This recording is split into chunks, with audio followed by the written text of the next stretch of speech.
Ya, terima kasih banyak Pak atas pertanyaan yang luar biasa.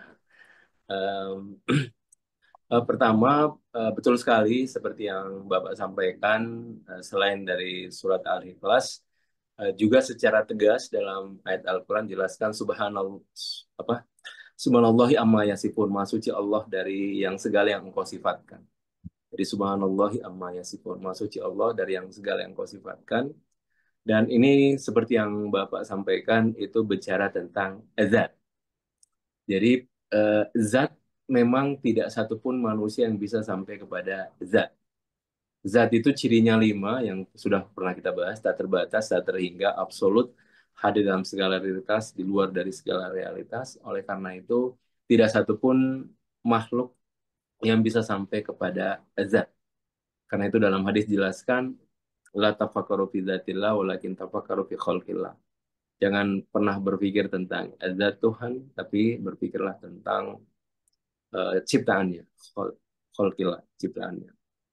Nah, karena itu ketika para sufi membicarakan tentang penyatuan, mereka tidak pernah membicarakan tentang penyatuan dengan zat, tapi penyatuan dengan asma, karena wilayah manusia adalah wilayah asma. Wa 'allama Adamal asma'a kullaha. Dan kami ajarkan kepada Adam semua asma-asma. Jadi sehingga wilayah manusia adalah wilayahnya asma dan sifat Allah Subhanahu wa taala. Nah, jadi pertama memang benar eh, para sufi juga meyakini zat bukan wilayah manusia dan di situ bukan tempatnya penyatuan. Jadi tempat penyatuan adalah pada asma dan sifat karena memang wilayah manusia adalah pada asma dan sifat sebagaimana Quran sendiri menjelaskan tentang Allah mengajarkan kepada Adam asma'a kullaha. Dan apa asma itu? Asma dan sifat tidak lain adalah kehadiran Tuhan seluas dari wujud kita.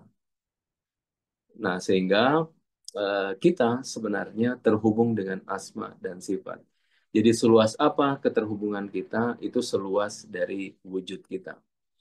Nah, karena itu jiwa ini dalam konteks hati, hati itulah yang bisa meluas dan menyempit. Kalau dalam teori sufinya ada teori kabes wabas. Di kabes, baset, kabes itu menyempit, baset itu meluas. Hati itu punya kecenderungan seperti itu. Dia bisa menyempit dan bisa meluas. Ketika hati cenderung ke bawah, dia akan menyempit. Ketika hati cenderung ke atas, dia akan meluas. Sehingga eh, itulah juga rahasia kenapa Tuhan dalam hadisnya dijelaskan yang tadi, qalbul mu'min arsyur rahman. Hati orang mukmin adalah arsy ilahi. Nah, sehingga pertama wilayah penyatuan itu di hati, penyaksian juga di hati, dan penyaksian ini tidak lebih terkait dengan asma dan sifat, dan itu pun asma dan sifat yang hadir di dalam diri kita. Jadi man arafa nafsa arafa rabbah, yang mengenal dirinya, mengenal Tuhannya, karena wilayah penyaksian itu tidak lebih adalah penyaksian di dalam batin kita sendiri. Jadi penyaksian itu bukan di luar, karena kita tidak menjangkau apa yang ada di luar. Yang kita jangkau adalah batin kita sendiri, dan Tuhan bertajalli ke dalam batin kita, sehingga yang kita saksikan tidak lain adalah asma Tuhan yang bertajalli ke dalam diri kita sendiri. Nah, sehingga penyatuan tidak lain adalah di hati, ruangnya juga di hati, dan kehadiran asma dan Tuhan atau tajalli Tuhan, asma dan sifatnya di hati. Nah, sehingga disitulah ruang kita menyaksikan. Nah, nanti ini kaitannya dengan pembahasan asma Tuhan, di mana asma nanti dibagi-bagi, ada asma zat, ada asma sifat, dan ada asma perbuatan. Jadi ada asma zat, ada asma sifat, dan asma perbuatan.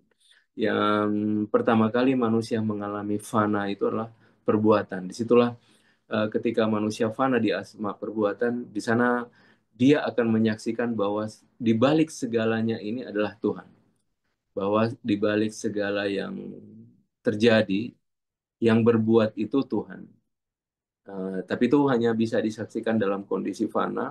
Di luar fana, dia tidak akan bisa menyaksikan itu. Makanya bahasa kita akan berbeda ketika kita tidak sedang fana dan sedang fana.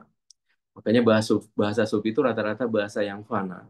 Ketika mereka mengatakan la mu'assira fil wujud illallah, tidak ada yang menjadi penggerak ini kecuali Tuhan. Kita yang tidak punya kesadaran itu, bahasa kita adalah bahasa kausalitas. Oh, karena ini adalah kita akibat, Tuhan sebab, ya Tuhanlah penyebab. Jadi bahasa kita adalah bahasa kausalitas, bukan bahasa seperti bahasa sufi yang menyaksikan segala sesuatu seperti itu. Jadi memang eh, ini semua akan jelas ketika membahasnya tentang fana ya. Karena syaratnya ya di situ penyatuan itu tidak lain adalah eh, kefanaan, ketersingkapan ketika tirai manusia semuanya tersingkap. Jadi betul sekali bahwa eh, ketersingkapan ini tidak lain adalah terjadi di batin kita. Jadi Tuhan yang kita maksud dalam penyatuan ini bukan Tuhan zat dan tapi Tuhan asma dan itu pun asma yang hadir di dalam batin kita seperti itu. Makanya sebenarnya setiap orang eh, dia bisa kalau tidak menyingkap ya, tidak menyaksikan minimal dia merasakan, merasakan itu misalnya entah itu lewat ilham yang Tuhan berikan, misalnya tahu-tahu dia diberikan ilham tentang petunjuk dalam sesuatu, atau misalnya dia diarahkan kepada suatu tempat yang tidak pernah dia sangka gitu, dia berada di situ.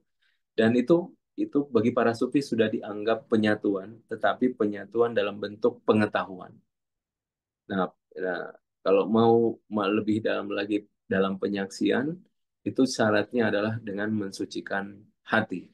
Karena tempat penyaksian itu adalah hati.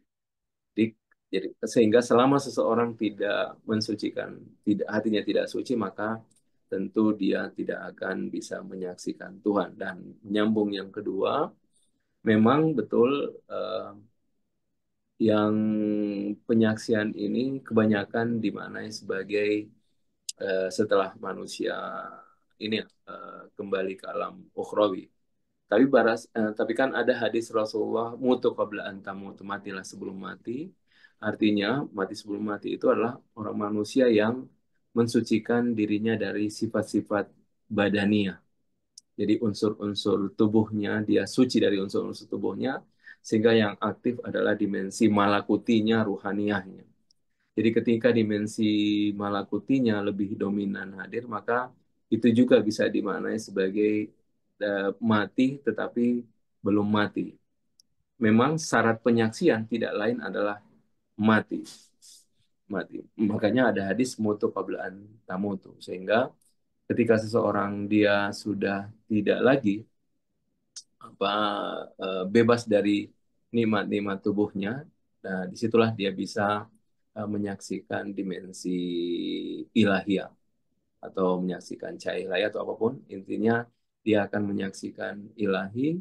Dan makanya penyaksian ini bukan dengan dimensi zahir tapi dengan dimensi hati, dengan penyaksian mata hati. Dan makanya betul sekali kita ini mudah berbicara tentang penyatuan dengan hal-hal yang konkret yang kita saksikan. Tapi kita tentu sulit berbicara tentang hal-hal yang abstrak seperti ini, apalagi berbicara tentang penyaksian.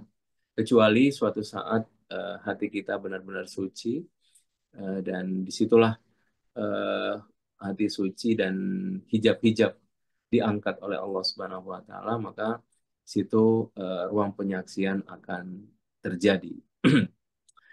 Para sufi memaknai kematian itu ada 5 ya. Ada mati setiap saat, kemudian ada mati yang secara makna umum kita maknai, mati yang secara umum. Kemudian yang tadi ada mati mutu qabla an tamutu, mati sebelum mati. Nah, kemudian ada mati lagi yang dalam pengertian masuk ke alam barzah, kemudian terakhir masuk ke alam ukhrawi. Jadi ada 5 makna kematian menurut para sufi. Yang mati sebelum mati itu di level ketiga ya.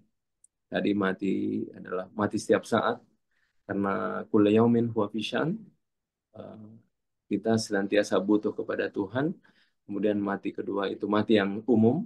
Kemudian mati ketiga mati sebelum mati, yakni ketika kita tidak lagi bergantung kepada nikmat-nikmat tubuh, dan aspek malakuti saya aktif. Lalu yang kedua itu mati di, di pada saat barzah, kemudian mati ketika masuk ukhrawi.